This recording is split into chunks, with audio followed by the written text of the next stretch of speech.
Yeah, greetings, colleagues, ladies and gentlemen. Welcome to another week of book review, reviewing chapter 19, The Broken Glass, one of the shortest chapters of the book, Holistic Career Development, Coaching, and Mentorship Perspective, but quite very impactful. I'm sure you will pick that up from our guests. I have the regulars today, and Dade Ramudla. Greetings to you. Dade Ramudla. Makulu. Can you hear me, Louisa and Yes, Annie? I can. Good evening. Good evening. Okay. It looks like Ndadera Mutla can't hear us, but I can see him and I know he's here. Greetings, colleagues. My name is Sam Tsima. This is COMETSA Radio Worldwide, the mind, the journey, the destiny. We apply our minds to the journey that takes us to our destiny. Our shows are based on the principle we call the idea. We inform and entertain, develop and educate, empower and support, associate and network. That's the idea. We affirm and support our business people, entrepreneurs, and professionals in their personal and professional development journey. And this conversation is based on the book, as I mentioned.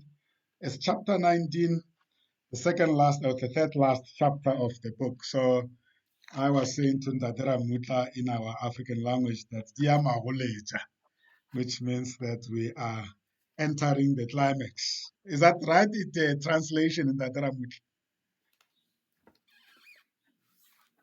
Dadera Mutla, I can't hear you if you are talking. I think you're going to have to log out and log in back. Louisa, you still remember the explanation of Liama College?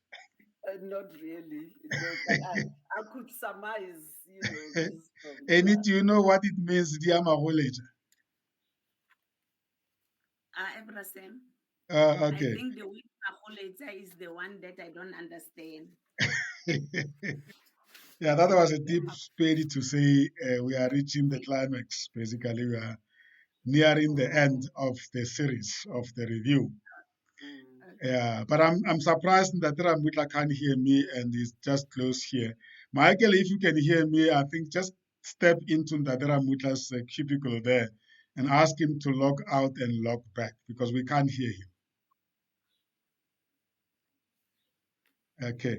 Yeah. How have you been? I mean, before we can start, we can't start without Ndadera Mutla, but let me check with you, colleagues. How have you been since we last spoke, preparing for this session? Any? Yeah, Nabrasem, my day is not good. This Is it? morning after my webinar, I work on my things. When I save, they couldn't save. All my notes were gone. Wow. And But they are saved in your subconscious mind, Sis in.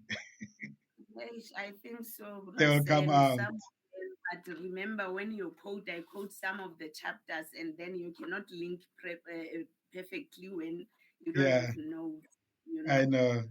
Things do happen, and I think the culture of Internet of Things is exactly that, being aware of when you can actually find yourself off. But amazingly, they are not in OneDrive. They are not in where they recover the unsafe documents. They are nowhere to be found. So that's what it's amazing, really. For me, it's yeah. But we trust Louisa. I think you will agree with me when I'm saying to Sis Annie that everything is sound and safe in his subconscious mind. Oh, absolutely, because that's where it came from in the beginning. Exactly. Dadera Mutla, are you with us now? Yes, yes. Wonderful, wonderful. I was wondering what was going on, and I was sharing with them that we are really nearing the end of the series, but it's not the end of the learning. So yeah, over to you, and let's ask the colleagues to greet the listeners and introduce themselves, and really chill and relax and go into this chapter, which is, as I said, is the smallest chapter, but quite very impactful. Over to you, Ndadera Muta, to greet the listeners. Good evening, listeners. Good evening, our reviewers, Louisa and Annie. My name is Franz Ramutla. I'm the former executive member of the Department of Social Development. I was responsible for strategic management, policy performance management, research, and stakeholder management. I'm also the former president of the South African Black Social Workers Association, SAPSWA, as well as the National Association of Social Workers in South Africa. I am the CEO of Tobacco Pty Limited, but I'm also the proud member of COMETSA. I want to inform the listeners and our reviewers that I want to confirm our principle of COMETSA idea. Everybody who is involved at COMETSA in one way or another, I can confirm that they are very much informed and they are very much educated. And I can confirm that they are well developed in a sense that they will be able to deal with any other matter, be it social, economic, or political, and that they are empowered and that we strive on around association and networking. Thank you very much. Louisa, may you please introduce yourself? Good evening, listeners and everybody. My name is Louisa Mogudi. I'm an owner of a consultancy, human resources, that specializes in executive search and training and development and recently coaching. I'm also a proud mother, and I think very significant to mention that because it's of the chapter we are reviewing today. It's a role that I've taken very seriously. And so it's with pride and confidence that I'm participating today. Of importance also, I'm an active member of various organizations that link me to a circle, universal circle of people who are like-minded and from whom I draw my values and sustain my life. And one of them is my church, which I love very much. I love attending. I love the training they give us and the input that I also continue to make there in terms of spiritual development.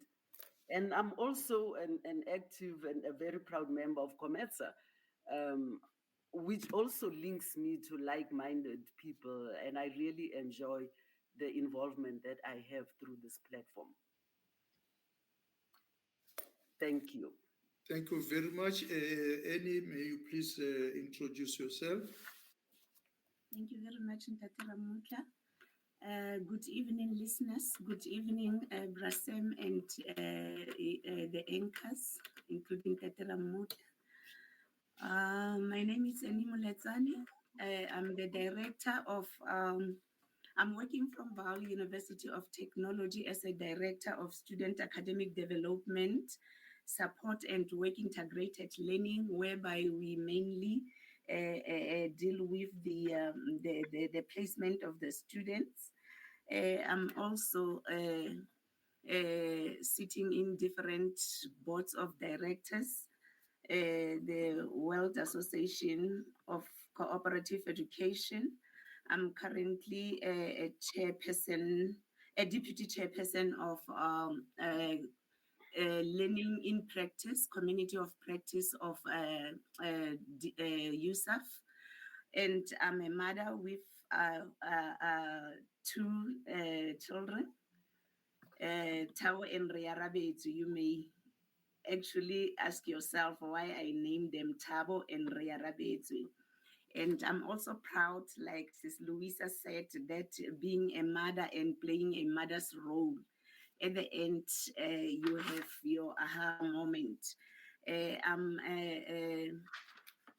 also leading professionals in VUT in different working space for their working activities.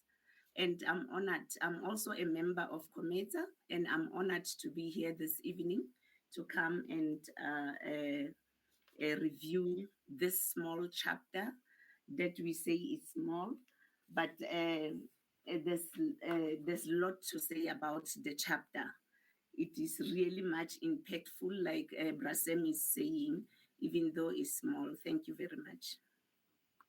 Thank you very much, Annie and Louisa, for introducing yourselves. As you are well aware, we did discuss the roadmap as to how we are going to approach our presentation tonight. As I indicated to you, you are going to share with the listeners Brasam's journey and relate to the journey, to your own journey, the lessons you learned from his journey, and the significance of the message to the current and up and coming generations, also to reflect on the previous chapters and link with the current chapter you are reviewing. We will also be looking in the second segment at the development of problem statements and also try to unpack those problem statements and provide some recommendations. And then towards the end of the book, I will guide you as to how you are going to check out in terms of issues related to the confirmations, the aha moments, insights, knowledge, take home, new behaviors and practices. I think, Louisa, you may start sharing with the listeners how Thank you. you. Yes, thank you. Thank you so much.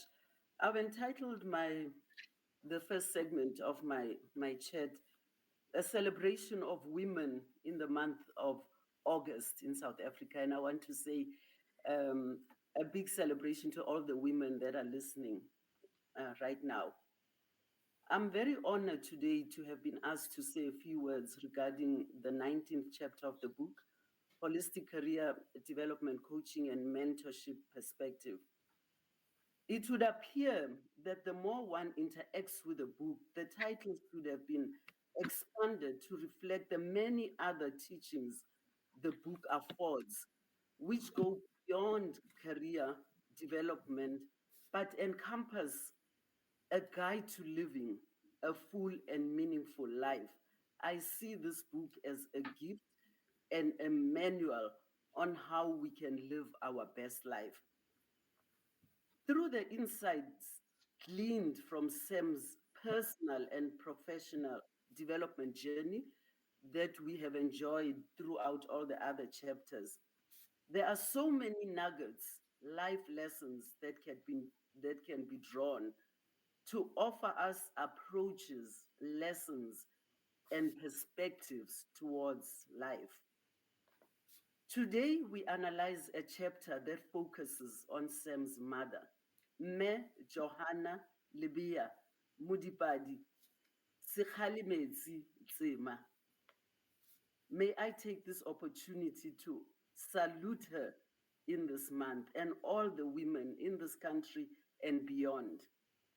The struggles of women are far from over, and we so appreciate Sam that you dedicated this chapter to her. In fact, the whole book is dedicated to her, right? Because in the dedication, you do say that the book is dedicated to her.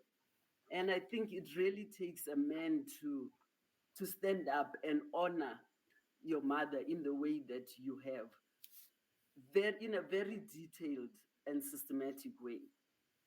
In the book, in this chapter, you say, and I quote, I observed her going through the struggles of life. And you also say that in going through the struggles, she demonstrated drive and willpower, a true tribute to women. This acknowledgement of women's strength is substantiated by the qualities that you, Sam, identify as the author from your mother, qualities of leadership, how she led the inaugural body of women, hard work, strong community values, collective living, and respect for cultural practices that made her really the mother and the woman that she was in society. I'm going to allow my colleague Annie to really elaborate on those qualities, because those are the qualities that anybody can emulate, not just women. And hence I say this book is really a journal, a handbook on how to live life to the fullest. When we go to the second sector, I want to reflect in more detail on the title of this chapter, which really got me thinking. It's entitled Glass is Broken, a Broken Glass. And when I really looked at it, I thought, is the glass really broken if we are still talking about it? It raises the issue of legacy, what we contribute to society for posterity. And very clearly, in this case, we are talking about a woman who made a significant contribution. And we are here today. And as Sam says, in observing her, you emulated, you internalized a lot of what you saw. You are who you are today because of her. And we are here sharing and imbibing some of those wisdoms, those characteristics, those attributes. I'm going to hand over to Annie to just elaborate on some of those attributes and values. And she's also going to share her personal journey and draw similarities from her own life. Oh. Thank you very much, Sis Louisa. I just want to, my key points are the setbacks from Brasem and the broken glass, and the community builder, a hardworking woman. As we have already heard that Mama Libya was a very hardworking person. And I just want to say again to reflect on how she informed Brasem's perspective on coaching and mentoring. So I just want to say that setbacks are there, especially when losing a loved one. I want to reflect in this journey of Brasem of losing her mother who was everything to him. That losing a loved one, specifically a parent like a mother, is an incredible, profound, and emotional experience that can bring about a wide range of setbacks and challenges. He had all those things, Brasem, in his journey, and then beside all those setbacks, but he looked forward and talked about this broken glass. He also mentioned that when he was actually looking at everything was resolved, and he thought everything is fine. He overcome all what he was supposed to be overcome. And another lightning strike, the death of her mother. I would like to say, Mama Libya, rest in peace. I will reflect on my journey as well of losing the mother. Brasem is saying her mother, it's a glass. You can imagine when your child say you are a glass, meaning that that particular child doesn't want anything about you. You know, he will do whatever just to see you happy. And then the setbacks that Brasem was, he looked back and he thought he's fine, and another lightning strike. That's what he's saying. And then we all know that when lightning is strike, there are some bad things that we encounter in our lives. So then I like when Brasem say mother was like a broken glass to her. It shows and it testified what she actually is, or how Brasem is actually talking about her as a mother. And then this broken glass, then a broken glass can be something that is falling, and there are a lot of segments in that broken glass that you can see. But then um, I'm saying emotionally, I think Brasem was touched by this a broken glass that lost the life. Mama Libya was everything. He actually had a lot of values and principles that she instilled to Brasem. That is the reason why when you look at Brasem, you see all the qualities that I read in this chapter. I saw that they are perfectly linked with Brasem. It shows that Brasem was actually walking in the footsteps of Mama Libya. And then I see that, in the journey for Mama Libya. Mama Libya was a community builder.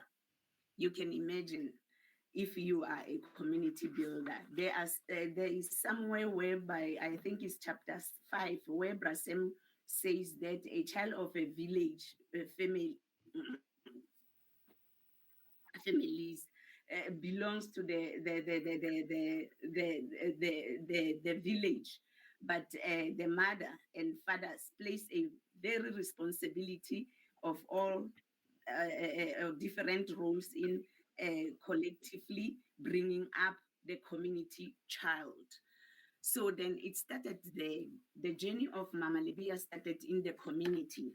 She actually was, you can see that building the society to get all the parents or the mothers being part of the society, that they say in this society, because we are challenged as mothers.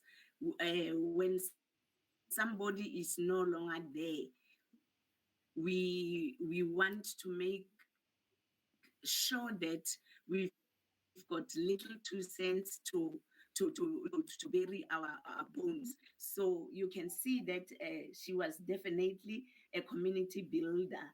And you can also see when they relocated to stay and say, I'm in another village and then I've got my own house. Now I'm staying with my children and I don't care about the community, because she had a passion of being with the community, to learn from the community, and to instill her principles and values to the communities.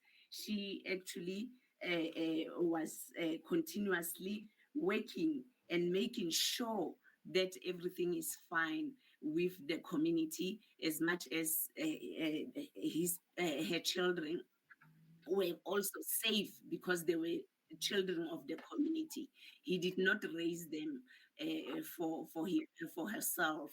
She knew that when she raised the children, she is raising them for the community, so that even when she left, like she left this world, then they can still be safe.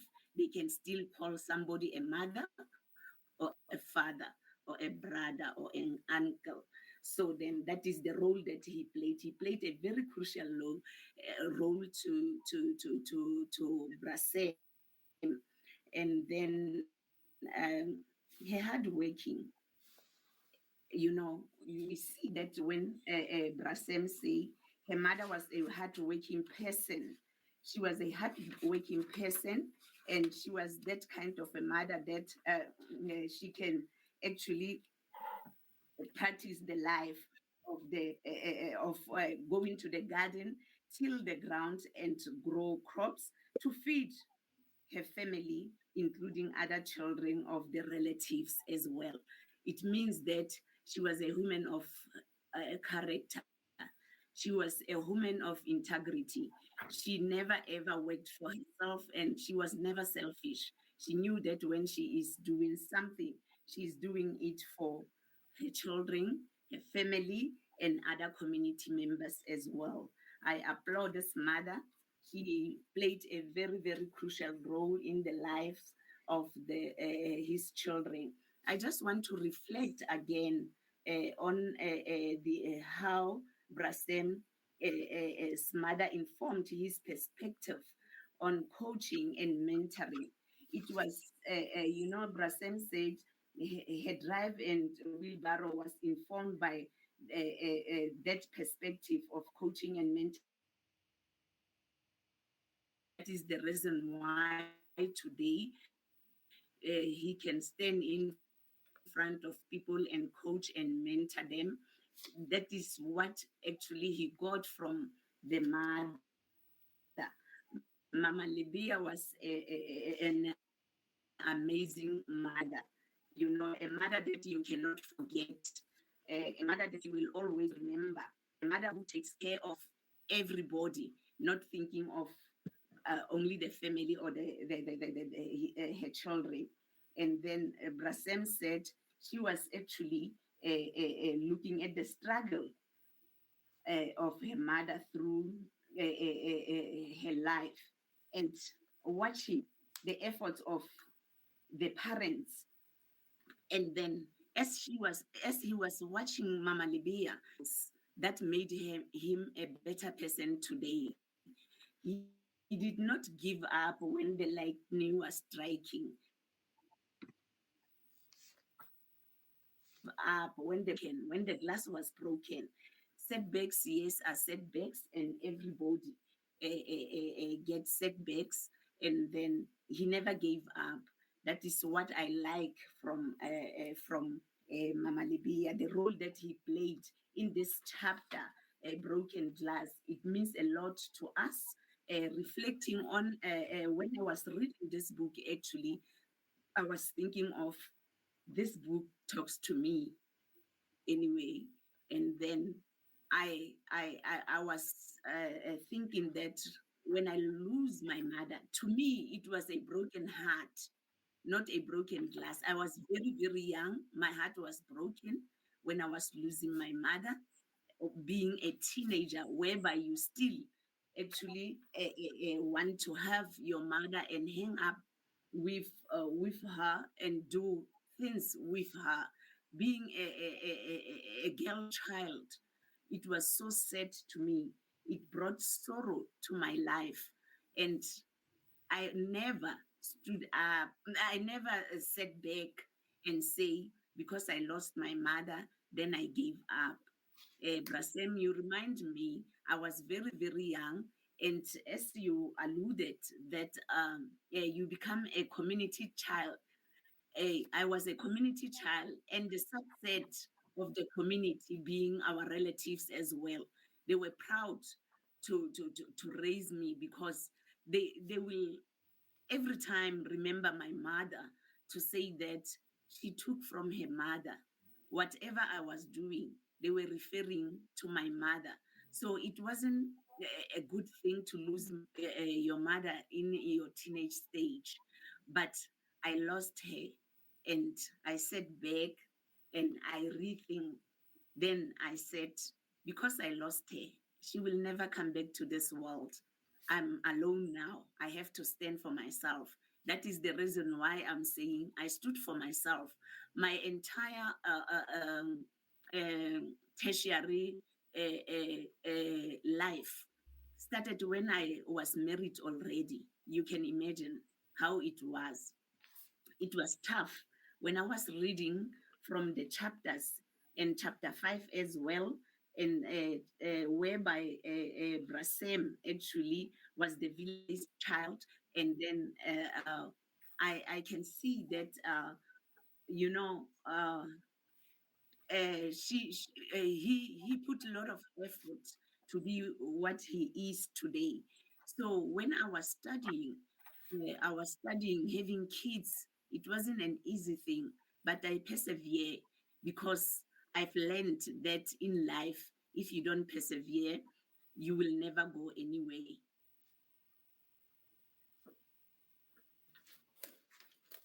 Oh, thank you very much. Yes. Thanks, Dr. Ramontle. Yes, I think so far, Annie and Louisa, you have really painted the picture of Prasem's journey, and to a certain extent, you have shared with us how the journey, you have shared with us how the journey impacted on your own personal life, especially you, Annie. I think at this stage, Louisa, may you please continue with the Prasem's journey? And if you also have personal experiences around this, share with the listeners, please. Okay, thank you. I was cut off. I just saw myself off. I don't know at what point. So I don't know where I left off. But I want to really just hone in on the values. And I just want to go through them again because I mentioned them. I don't know whether it came through in the last session. You know, it reminds me of the book by Stephen Covey, the 7 Habits of Successful People. And it really shows or highlights that it's we shouldn't focus on the outcome, but it is the habits that shape who and what you become. And so when I read this chapter, and I think these values are persistent, consistent throughout the book.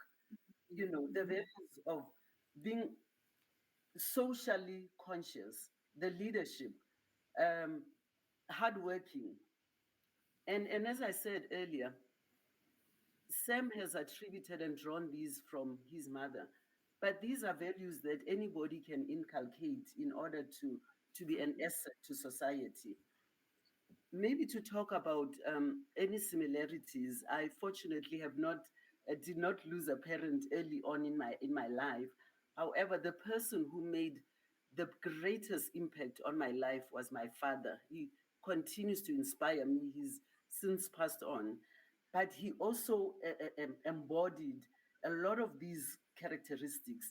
In fact, even when I'm challenged in life, I think of him and I see him laughing at me and saying, how can you get this wrong? Didn't you see what I did? He was a hard worker. He was a visionary. He was he implemented what he believed. He was also very impactful in his society. He went also beyond the call of his own family in terms of providing for us. In his community, he was known as that person who people could go to for advice and for support. And so maybe he passed on at a stage in my life when I was more when I was an adult, and I didn't have to lament his passing, but more to celebrate what he has given me and my siblings. And this is why I also want to touch on the issue of the broken glass. Has it broken or has it multiplied? Because what I see in Sam's case, and I just want to repeat that, by him imbibing those values, living them, and passing them on, and I think this really it brings the challenge to each one of us to introspect in terms of what is it, what value are we bringing to society? Are we conscious of uh, the impact that we are making? Because at the end of the day, we always do have an influence on society. It can either be negative or positive, and that it is really up to us to decide what it is going to be. So, very, very impressive. You know, I highlighted here the words of Sam when he said, I inherited the characteristics from my mother, my grandmother, um, the characteristics of orderliness, being principled, and having family values. So that's where I think I'd like to park it. Oh, thank you very much. Louisa, may you please share with us the significance of the message to the current and up and coming generations? I think the significance really is, we all come from families, and within your own family, the role of a family is that of socialization, to transfer values, to teach the younger people how to live in society, how to be an asset. And as I said earlier on, as a mother, as a parent, I've also taken that responsibility very seriously to say, here are people, human beings, who don't belong to me, but who've been brought into my life for me to prepare them to play, to be meaningful players in the world, that they will not do it for me, but they have to be impactful. And I think what I also draw from Sam is that we need to also look outside of our own families. And some people may not be as lucky as Sam, quote unquote, with somebody in your immediate family who has that profound impact on your life. But it is incumbent on society, and even those who don't, you can look around your own society to say, who inspires me? You can have a role model that is not biologically linked to you, just by observing or reading about somebody, a prominent person who impacts, who behaves in a way and a manner that is positive, that brings value to their family and to the community. And so I find this very inspiring, really. But I think, again, with all of Sam's, throughout his journey, he seems to be very alert to accepting the gifts that he does get, and to live them out and to share them in his own life and in the way that he's doing, through the book and these various sessions. And so, to young people, really, I would say that nobody should despair. We belong to a bigger village, um, where we can draw wisdom and knowledge that can prepare. People often say life has got no manual. That is not true. There are so many people, individuals, institutions, even our churches. Earlier on, I mentioned that I'm an active member of my church, and I attend courses at church. Currently, we're doing a course on discipline and discovery. And everything that we learn there is so similar to what I've learned in the secular world while I was doing my studies, what I learned in the coaching that I'm also undertaking. And so knowledge abounds, the universe and momentum is for us. There is always something or someone out there that will guide and lead you to live a fulfilled life, the life that we are all supposed to live, so that we do not despair or look at others and think other people are lucky.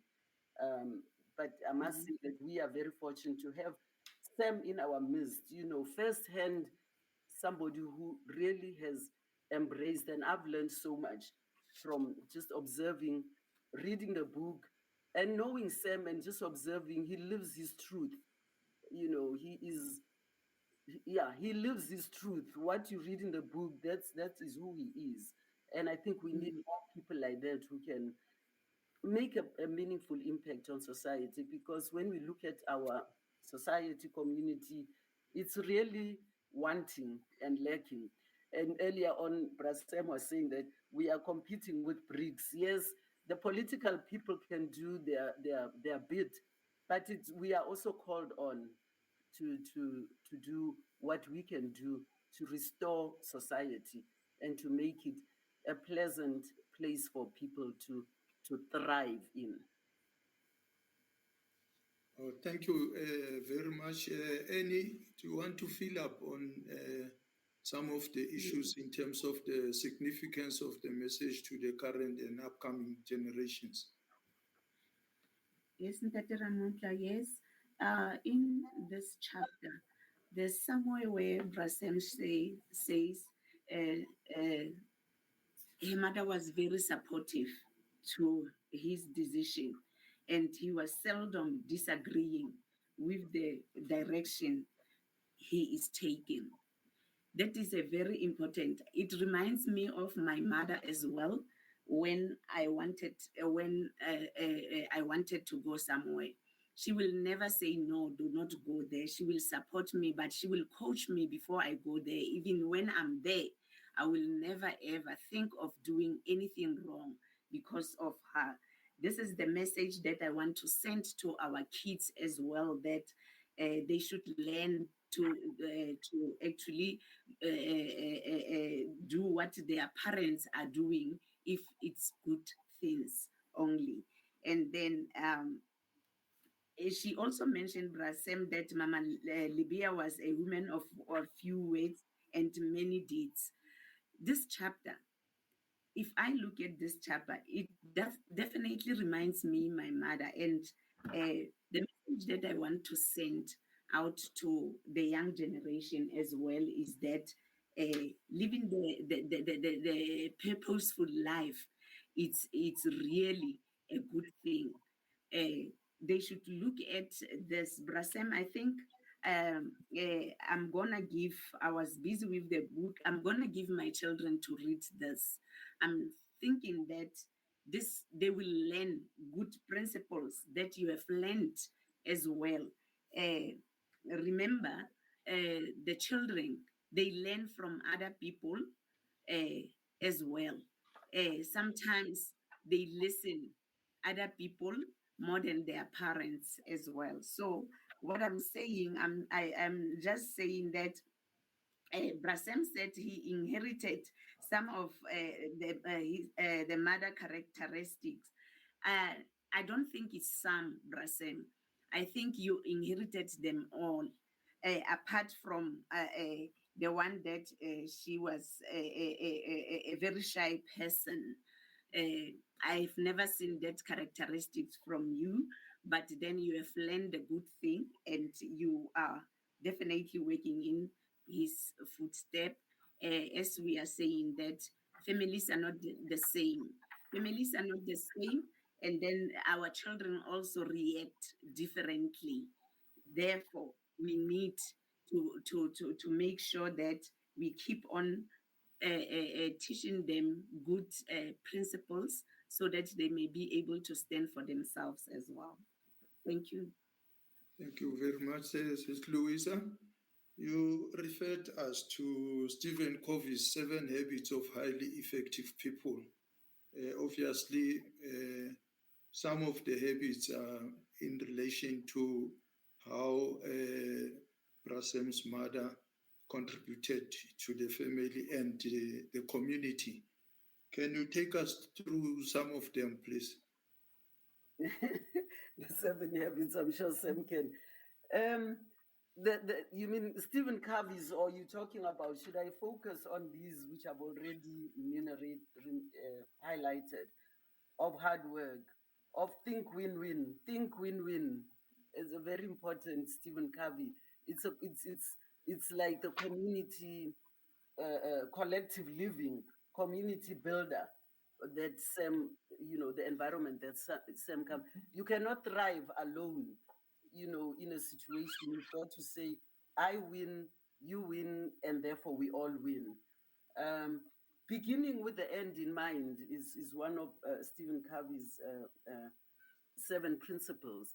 It's about planning, proper planning. And I think when we go through, as we've gone through the chapters with Sam, there was always a plan, plan, and one that is executed, and the commitment and the dedication, the focus to doing and carrying out the plan and achieving the outcome.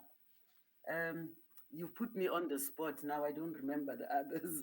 Oh no, you can also address us on sharpening the saw and yes, first thing first. sharpening the sword. Thank you. That is another one. That is continuous learning. Continuous learning. That learning never stops.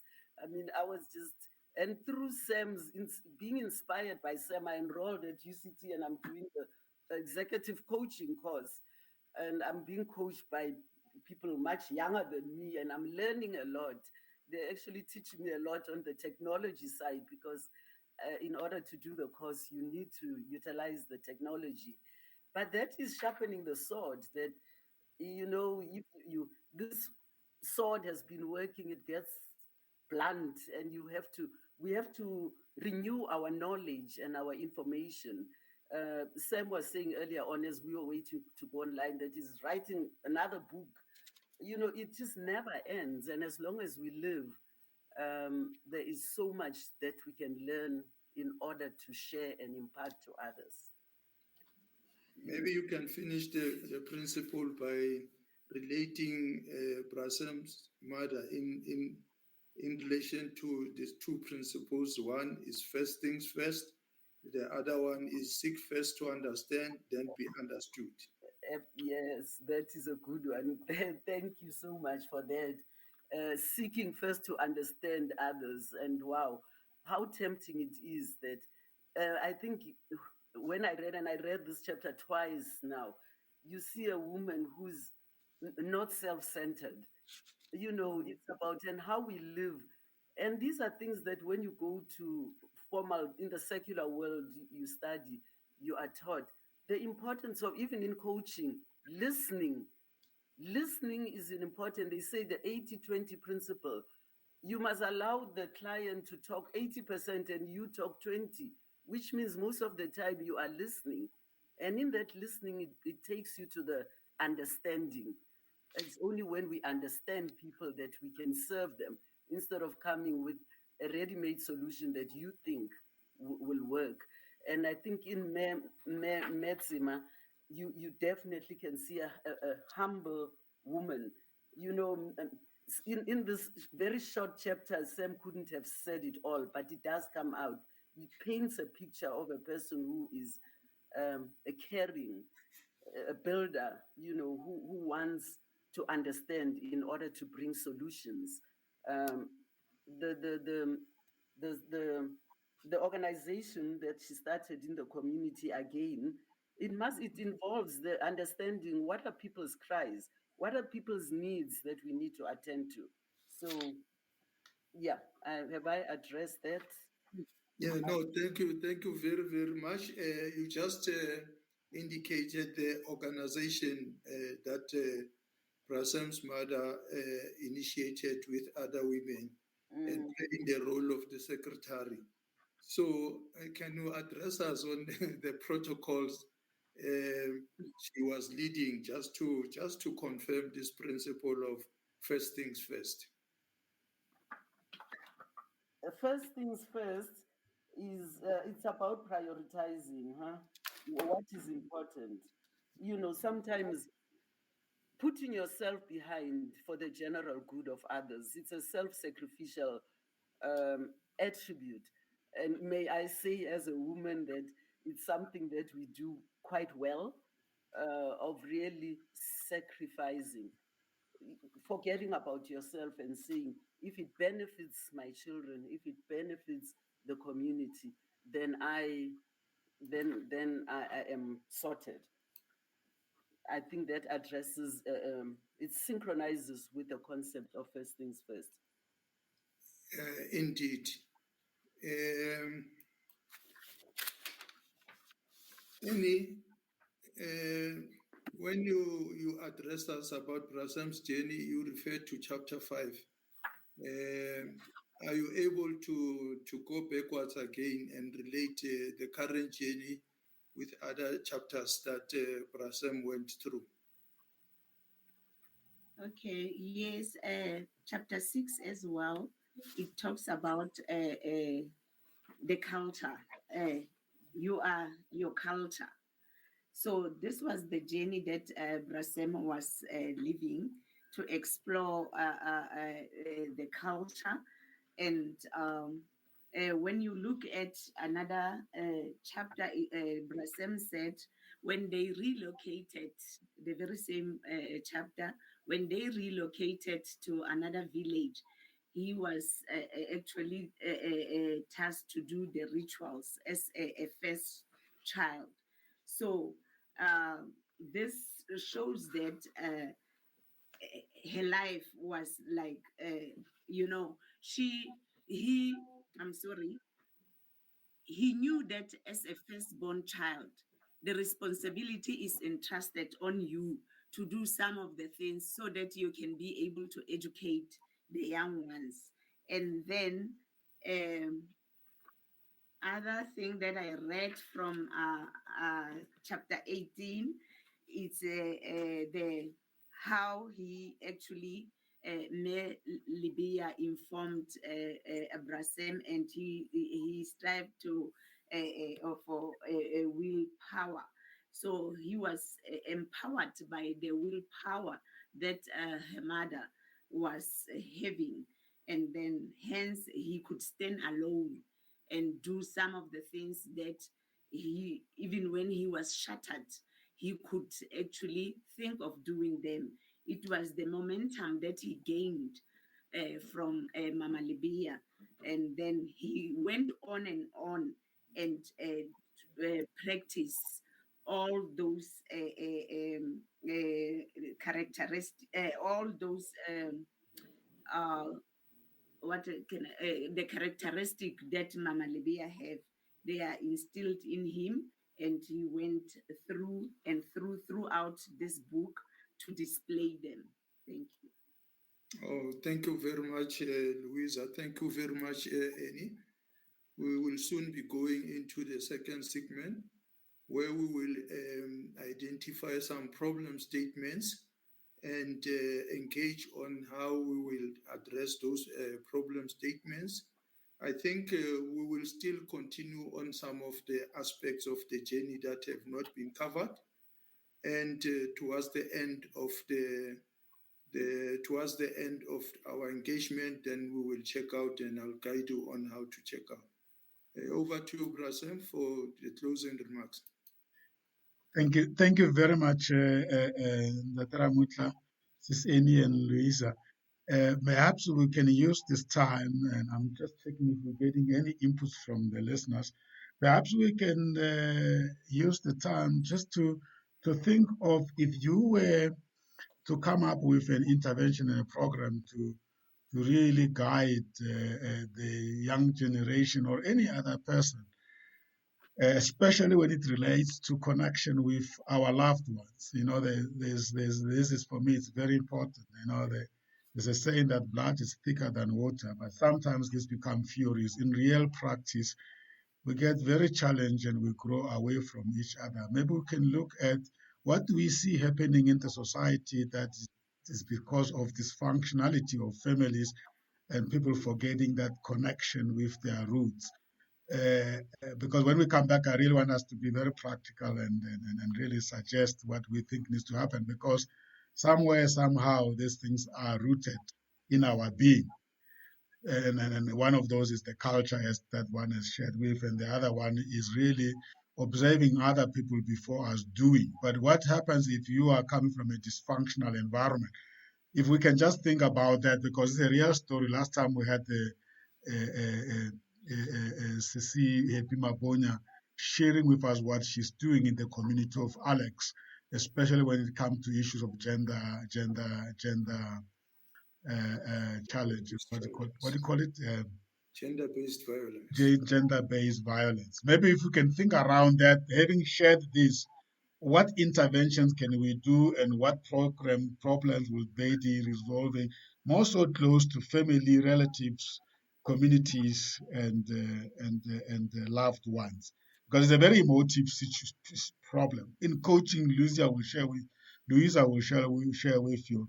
Sometimes we're coaching people, and then the coaching process reveals to you that there are unresolved issues. And how do we make sure that people becomes aware of such issues? And how do we enable and hold the space for people to really deal with those issues? Because that's the only way we can look at it. So maybe, or as we go through, maybe we can just list it. I've just listed those, but maybe you have other practical things.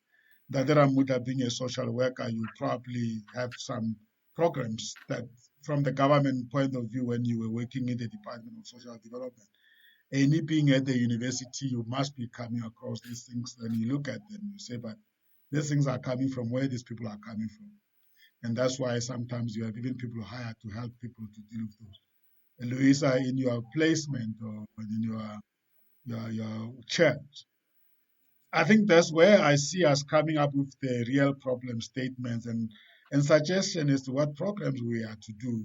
Lots of NGOs are established as a result of these issues, but do we connect those NGO work with real issues? Or we do think that NGOs are there just to serve themselves?